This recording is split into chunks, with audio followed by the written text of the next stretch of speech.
네, 안녕하십니까. 연세대학교의 박준홍입니다. 일단 오늘 세계 물의 날 기념 정책 세미나를 준비해 주신 환경부, 그다음에 물을 학술 단체 연합회 회장님 이하 많이 준비하신 분들께 다시 한번 감사드리겠습니다. 앞에 두 분께서 큰 담론과 그다음에 이제 통합 물 관리에 대한 지표 평가를 위한 어떤 틀을 말씀해 주셨습니다. 저는 이제 구체적으로 상하 수도라고 하는 부문에서 탄소 중립을 우리가 어떤 식으로 구현할 것인가, 그리고 또 우리 통합 물 관리에 어떤 의미가 있는가를 한번 살펴보는 시간으로 갖도록 하겠습니다. 발표 순서는 앞부분에서 탄소 중립과 그다음에 한국 물 관리의 현황이라든지 그다음에 탄소 중립을 같이 할 경우에 우리가 고려할 점들을 좀 제시하고요. 마지막 부분에 가서 저희들이 제가 상하수도 정책에서 탄소 중립 관련된 부분을 말씀드리겠습니다. 제가 오늘 드리는 발표하는 내용들이 저 개인의 의견이 아니고 환경부의 지원으로 물환경 정책 포럼에서 작년에 포럼 연구 용역을 했던 내용입니다. 그 이외에도 국회 물포럼이라든지 등등에서 발표를 제가 했었는데요. 그 내용들을 중심으로 오늘 했음을 먼저 알려드립니다. 이 부분은 여러분이 다 알다시피 이제 저희들이 우리나라가 다른 나라 선진국들에 비해서는 좀 급하게, 왜냐하면은 지금 밑에 보시면은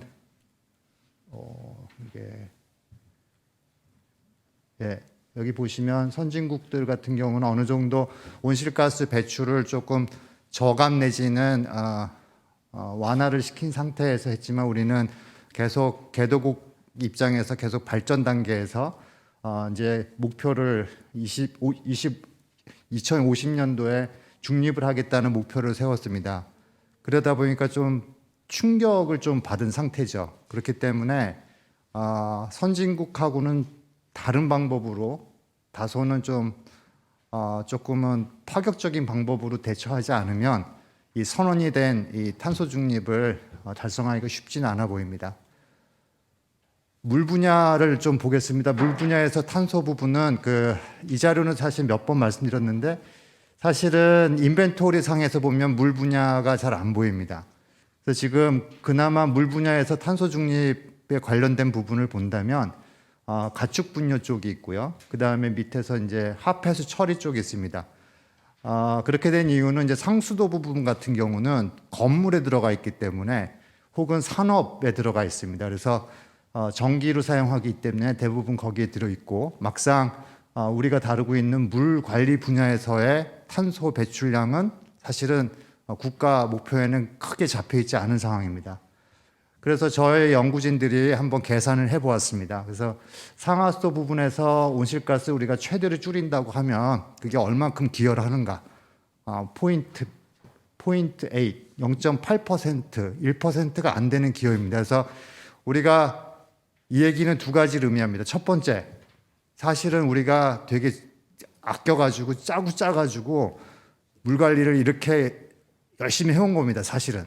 그런데 여기서 저거를 더 줄인다는 얘기는 쉽지 않은 얘기입니다.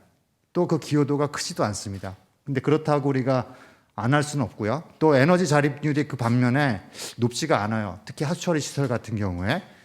그래서 개선이 필요해 보이고요. 그 다음에 산업 폐수는 아까 말씀드린 바와 같이 폐수 처리장하고 그 다음에 주로 가축 분뇨 처리장에서 나오는 메탄가스하고 N2O 가스가 대부분입니다.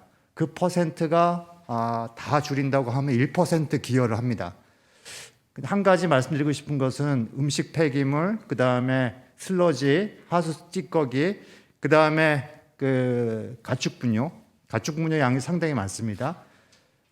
그걸 고농도 하폐수라고 봤을 때 고농도 하폐수를 우리가 자원하게 되면 바이오가스 같은 것으로 자원하게 되면 일석사조의 효과가 있습니다. 첫 번째는 가축 분뇨를 자원하면은 수질 개선이 됩니다. 녹조를 없앨 수 있겠죠.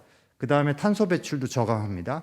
에너지를 회수하고 자원 회수하고 그 결과로 지역 경제가 활성화가 될 수도 있습니다. 그래서 일석오조의 효과가 있습니다. 그런데 지금 환경부가 현재까지 하고 있는 고농도 폐수의 자원화 시설들을 보게 되면 대부분 음식 폐기물하고 그다음에 하수 찌꺼기, 하수 처리장 주변에서만 하고 있고 막상 가축 분뇨가 발생되는 지역에서 자원화는 그렇게 많지 않습니다. 그리고 또 이제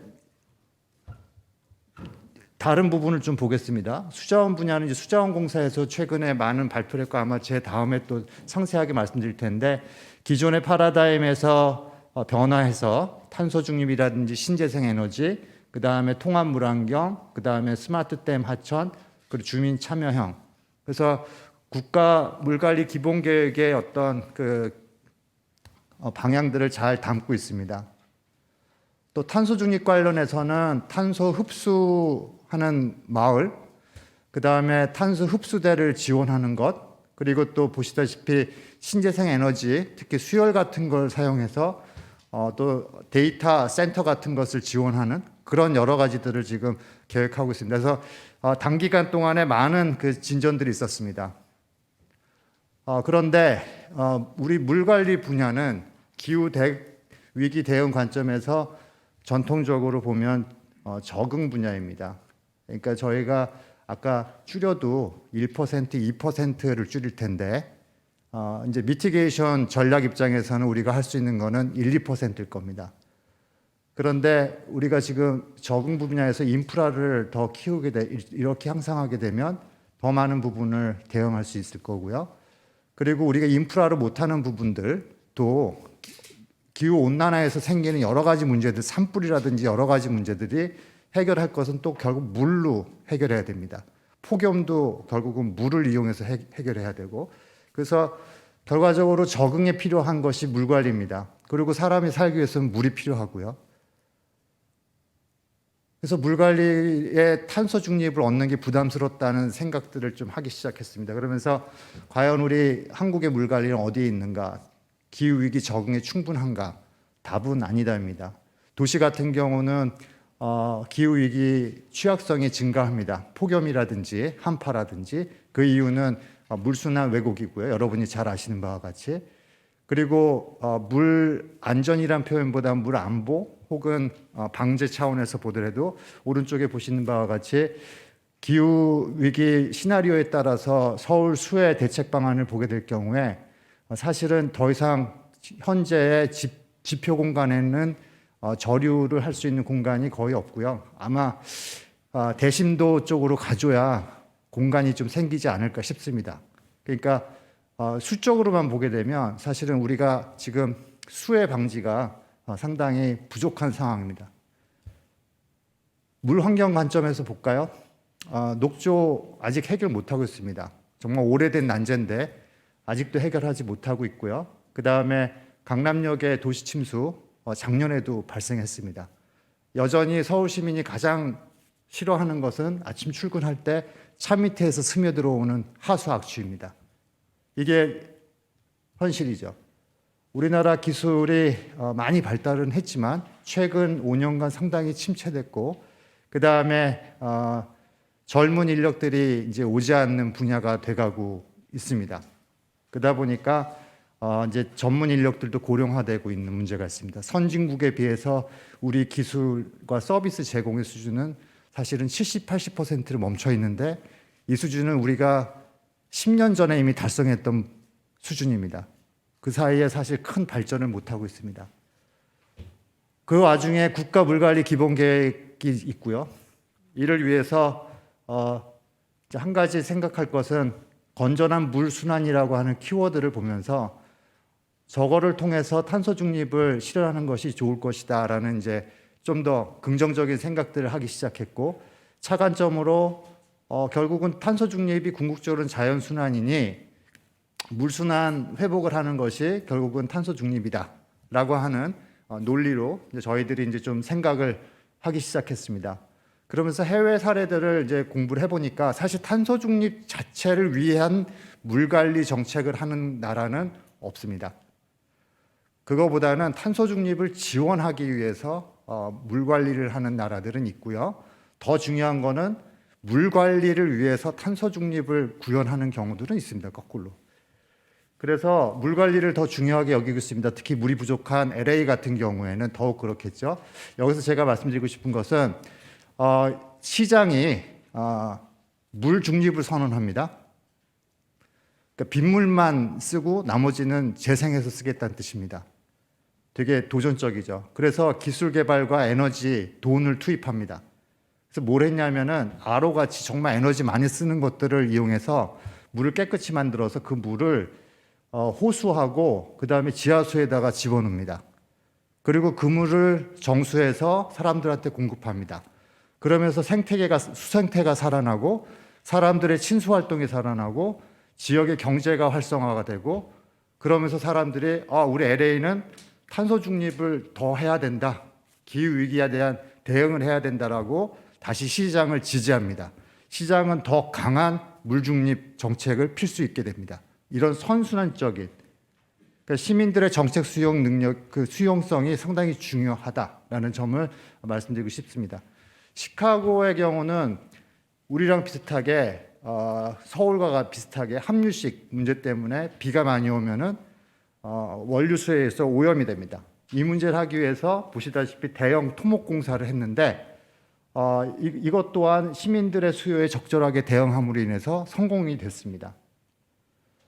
일본 같은 경우는 물 환경에 대한 문제나고 순수하게 방제 목적으로 대심도에다가 저류 시설을 대형으로 만들었는데 이들이 한 접근은 작은 시도로 성공을 보이고 그리고서는 시민의 신뢰를 획득한 다음에 사업을 확대하는 식으로 해서 나중에는 기후위기 대응 유역 전체에 대한 수변 정비 계획을 수립하게 됩니다. 이런 것들이 제가 보기에는 우리가 조금 벤치마킹할 필요가 있다고 생각했습니다. 그래서 물관리에 대한 4가지 주요 방향으로서 기후위기를 우선으로 생각해야 된다. 적응 대책을 우선 생각해야 된다. 두 번째는 탄소 중립을 위해서는 중앙 집권적인 방법보다는 지역 분산으로 해야 된다. 그래야 수송을 줄이면서 거기에서 탄소 배출을 많이 줄일 수 있습니다. 물 관리 자체가 아니라 분산화됨으로 인해서 우리가 수송 에너지를 줄이기 때문에 세 번째는 결국은 자연을 활용할 수밖에 없겠죠. 더 에너지를 우리가 쓰지 않으려면 자연을 이용한 방법을 써야겠죠. 자연 정화 방법이라든지 또 네 번째는 이제 아까 말씀드린 대로 선 효과 입증을 하고 혹은 선 투자를 하고 그 다음에 나중에 획득을 하고 아니면 사업 확대를 하는 점진적인 추진 방향. 여기에 핵심은 국민과 시민들하고의 소통입니다. 그래서 되는 걸 보여주고 더 확대하는 전략은 이제 오늘 뒷부분에서 말씀드릴 부분이기 때문에 빠르게 넘어가겠습니다. 그래서 상하수도 부분에 대해서 한 4분 남았는데요. 상하수도 부분에서 이제 연구진이 생각한 것은 탄소 배출량 저감, 에너지 회수, 산업자원 회수를 통해서 밑에 보시는 바와 같이 2030년도까지 상하수도 분야에서 40% 이상의 온실가스 감축을 하고 2단계에 가서 100% 달성을 하며 또 향후에 수질 강화, 그러니까 미량 오염 물질이나 우리가 녹조 방지를 위해서 질소를 제거해야 되는데 이걸 위한 고도 처리를 위한 에너지 자립률도 100%로 가자라는 것입니다. 근데 그러기 위해서는 이 %만 줄여서는 할 수가 없고요. 돈이 필요합니다. 그래서 여기서 돈을 벌어서 그걸로 기술 혁신을 하자. 그걸로 이걸 이루자라는 전략들을 세워주셨습니다. 일단은 온실가스에서는 인벤토리를 좀 보완해야 됩니다. 그리고 우리가 온실가스 효과가 지금 현재 인벤토리 있는 것보다 훨씬 많은 양의 온실가스를 배출하고 있는데 그 부분을 좀 포함할 필요가 있습니다. 그래서 효과 분석이 좀 필요하고요. 그리고 신재생 에너지를 많이 사용함으로 인해서 일단은 물을 우리가 예를 들면 그레이 워터를 좀 더 중수도로 이용하고 그리고 또 대체 수자원들을 연결해서 스마트하게 연결하고 그것들을 수요와 공급을 매칭하는 마이크로 그리드를 좀 아마 스마트 기술이 여기서 필요할 것 같습니다.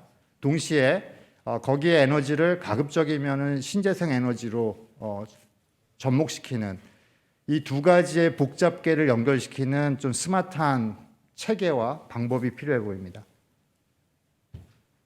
그 다음에는 이제 유효 카스토 관점인데요. 가운데는 이제 처리 시설이 소규모들은 처리가 잘 안 됩니다. 그리고 대규모는 처리가 잘 되는 편이죠. 경제적이고.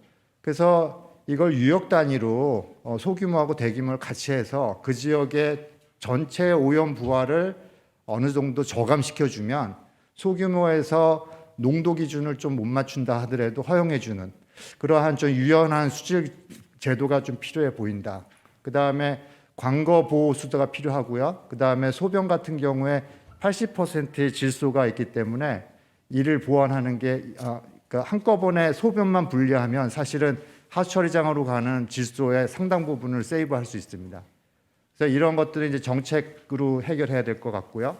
그 다음에 상하수도에서 있는 수열을 활용해서 우리가 에너지를 회수하는 것도 필요합니다.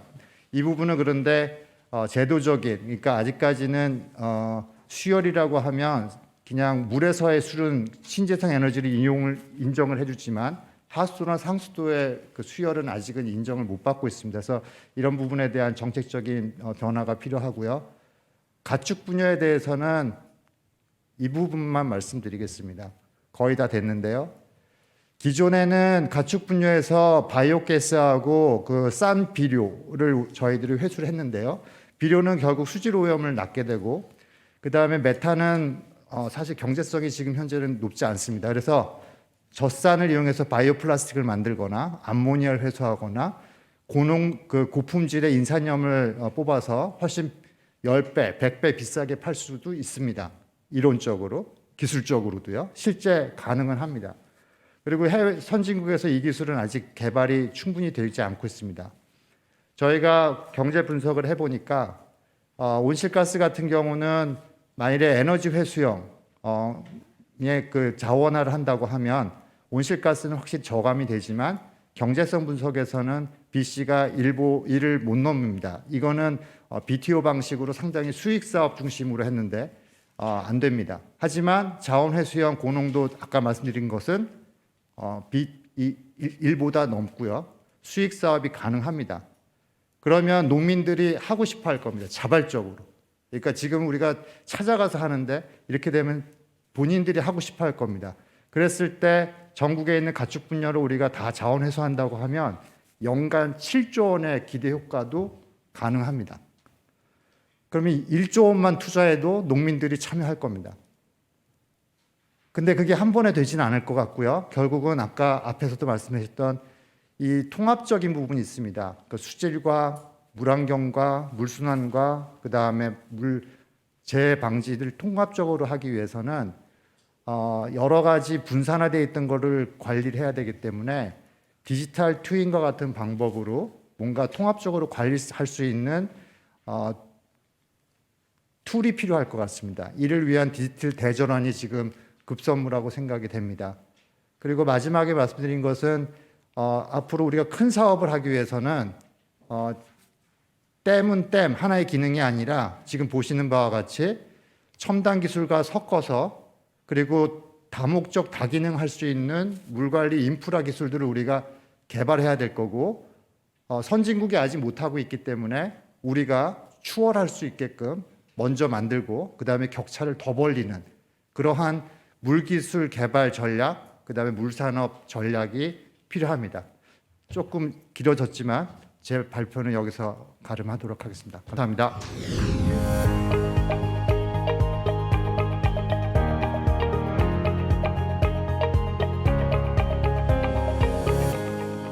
기획처에 근무하고 있는 김인원 부장입니다.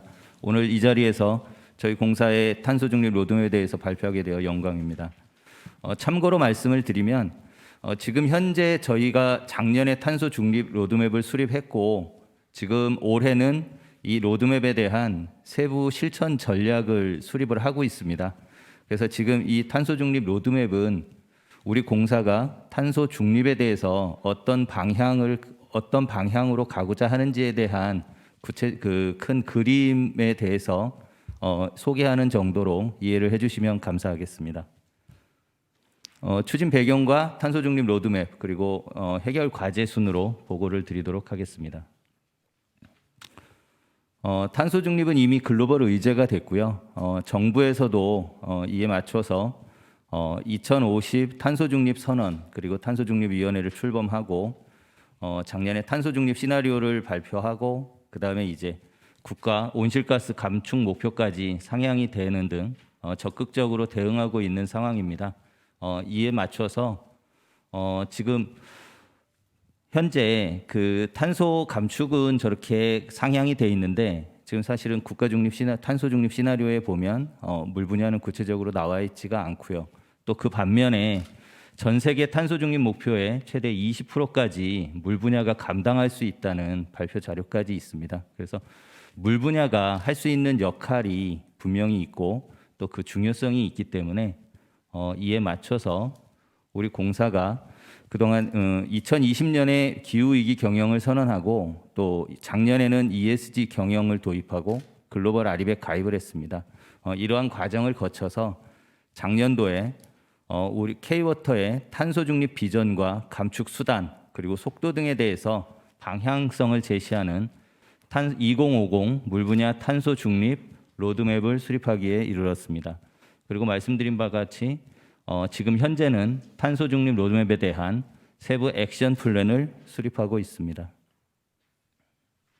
그러면 탄소 중립 로드맵에 대해서 차례대로 말씀을 드리도록 하겠습니다. 지금 현재 K워터의 탄소 배출 현황입니다. 2020년 기준으로 K워터는 현재 약 73만 톤의 온실가스를 배출하고 있습니다. 배출원은 수도사업과 비수도사업으로 구분했을 때 수도사업 부분에서 배출량의 97%를 차지하고 있습니다. 또한 그 97% 대부분이 수돗물의 생산과 공급을 위한 전력 사용이 대부분을 차지하고 있습니다. 앞으로 용수 공급량이 지속적으로 증가가 예상됨에 따라서 2050년에는 약 87만 7천 톤의 온실가스가 배출될 것으로 전망이 되고 있습니다. 저희가 탄소 중립을 실현하기 위해서 물관리 전 과정에 대한 감축 기술 등을 통해서 탄소 감축을 위해서 노력을 하고 있습니다. 하지만 물관리 전 과정에 대한 효율화만으로는 감축 잠재량에 한계가 있기 때문에 수상태양광이나 수열, 그리고 수력, 그린 수소 등의 물 분야 에너지 전환을 병행해서 탄소 중립 달성을 추진하고자 방향을 잡았습니다. 로드맵입니다. 우선은 K워터의 탄소 중립을 넘어서 국가 탄소 중립에 기여하자는 비전을 잡았고요. 목표는 2050년까지 약 780만 톤의 온실가스를 감축해서 K워터의 2050년 배출 전망치 대비 약 9배의 온실가스를 감축하는 것을 목표로 삼았습니다. 물 분야 전 과정에 대한 탄소 제로 물 관리, 그리고 수상태양광과 수열 에너지와 같은 물 에너지의 확대, 그린 수소 활성화, 그리고 흡수원 조성이라는 4개 전략을 수립하고 그 이하의 12개의 과제를 선정하여 계획을 수립했습니다. 이걸 보시면 그 처음에 광역상수도의 탄소 중립이라든가 지방상수도 정수장 그리고 건물 탄소 중립 등 물 분야 에너지 감축을 통해서 약 10만 톤의 온실가스 감축, 그리고 수상태양광과 수열 에너지 보급과 같은 물 에너지 확대에서 약 670만 톤의 온실가스 감축, 그리고 그린 수소 부문에서 93만 톤, 흡수원 조성을 통해서 약 5만 7천 톤의 온실가스를 감축하는 것으로 계획을 잡았습니다. 전체로 보시면 2050년 예상 배출량인 87만 7천 톤 대비해서 약 690만 톤의 탄소 중립 초과 달성을 예상하게 되겠습니다. 그러면 그 세부 4개 과제에 대해서 순서대로 말씀을 드리겠습니다. 먼저 탄소 제로 물관리 부분입니다. 저희가 정수장과 치수장, 가압장 등에 대해서 수열 에너지라든가 태양광, 그리고 소수력 에너지 등을 통한 에너지 확대, 그리고 고효율 설비 도입, 그리고 이 등을 통해서 그 용수 공급 전 과정 에너지에 대한 사용을 최적화하고 재생에너지를 도입해서 저탄소 수돗물 공급 체계를 구축하고자 합니다. 저탄소 수돗물 공급 체계를 구축한 이후에는 2030년까지 광역정수장 43개소 전체에 대해서 넷제로를 달성할 예정입니다.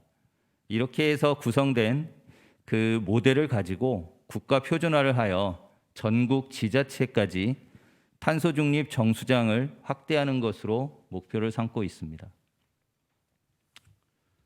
두 번째, 물 에너지 확대 부분입니다. 물 에너지는 주로 저희 공사의 수면을 활용한 수상태양광과 수열 에너지로 크게 나눌 수 있습니다. 먼저 수상태양광의 경우 태양광 모듈을 댐과 저수지의 수면에 설치하는 친환경 발전 시설입니다. 기존의 육상 태양광에서 문제가 됐었던 산림자원의 파괴라든가 경관에 악영향을 주는 것에 대해서 오히려 수상 태양광은 산림 농지 등에 대한 자연 훼손이 없고 그다음에 경관 디자인을 통해서 어떻게 보면 외곽 지역에 대한 관광 자원화를 할 수 있다는 그 제한에 대해서 약간 자유롭고 이점이 있는 에너지가 되겠습니다. 저희 K워터는 2012년에 합천댐에 약 500kW 규모의 수상 태양광을 최초 상용한 이후에 지금 현재까지 작년 합천 수상 태양광까지 해서 약 47메가를 준공을 하였고요. 지금 현재는 안동댐이라든가 이마댐, 성덕댐 등에 대해서 올해 약 389메가와트의 수상 태양광을 개발할 목표입니다. 그리고 저희가 탄소 중립 계획을 수립하면서 댐 및 저수지에 대한 개발 잠재량을 조사를 했고 전체적으로는 9.4기가와트 규모가 개발 잠재량으로 나왔지만 저희가 사업을 추진하는 과정에서 환경적인 안전성이라든가 주민 수용성이 확보되는 차원에서 단계적으로 개발을 확대하고자 목표를 삼고 있습니다. 두 번째로 수열 에너지입니다. 수열 에너지는 여름철 수온이 대기보다 낮고 겨울철에는 높은 특성을 활용해서 물을 열원으로 냉난방을 하는 재생 에너지입니다. 현재 하천수라든가 댐 용수 그리고 상수도관에서의 원수 등이 그 자원으로 활용이 되고 있습니다.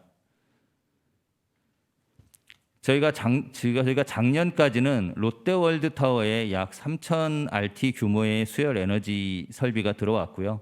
지금 현재는 소양강댐 심충수를 활용한 강원도 수열 클러스터라든가 지금 현재 환경부의 사업을 대행해서 수열 에너지 보급 시범 사업을 올해부터 시작하고 있습니다. 이를 통해서 대규모 사업을 발굴하고 국가와 지방 하천 등을 활용해서 사업을 확대할 계획입니다. 2024년까지 약 200메가와트의 수열 에너지를 보급할 계획이며 장기적으로 2030년까지 약 2000메가와트의 수열 에너지를 보급하는 것을 목표로 삼고 있습니다. 세 번째, 그린 수소 부문입니다. 수자원공사는 풍부한 물과 물로 인한 그 재생에너지까지 풍부한 물 인프라를 가지고 있습니다. 따라서 재생에너지에서 생산을 한 전기를 통해서 물을 전기 분해해 만들어내는 친환경 그린 수소 생산에 가장 적합한 기관이라고 볼 수 있습니다.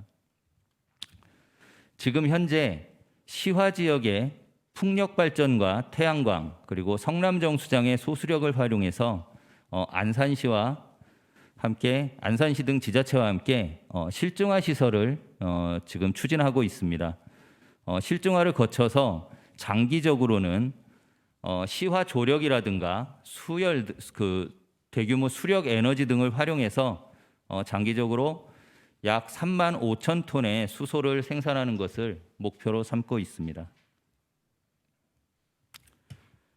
네 번째로 흡수원 조성 부분입니다.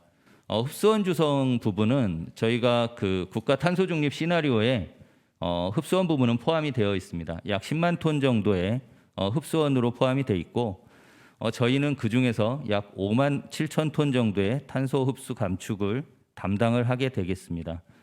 저희가 자연 생태 기반의 탄소 흡수원 개발을 통해서 탄소 중립을 견인하려고 하는데 우선은 탄소 흡수 기능이 강화된 생태 공간 조성 등 그 댐 홍수터의 생태 흡수원, 그리고 수변 녹지나 생태 벨트 등 조성을 통한 유역의 흡수원을 조성할 계획이고, 저희가 추진하고 있는 그린 도시 사업에 있어 철새 서식용 습지라든가 탄소 흡수림 조성, 그리고 댐 부유물을 활용한 신규 바이오차 생산 등 신규 흡수원을 통해서 약 5만 7천 톤의 온실가스를 감축할 계획입니다.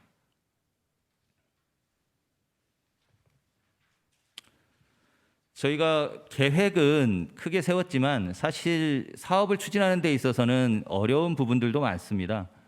재생에너지 확대나 활용을 위해서는 저희가 보유하고 있는 수자원이 어떻게 보면 국민의 물 안전이라든가 이 부분과도 연계가 돼 있기 때문에 저희가 재생에너지를 무작정 확대할 수만은 없기 때문에 관련된 제도를 개선하고, 그다음에 민간 전문가와의 거버넌스 등을 통해서 사업의 방향도 같이 공유할 필요가 있습니다.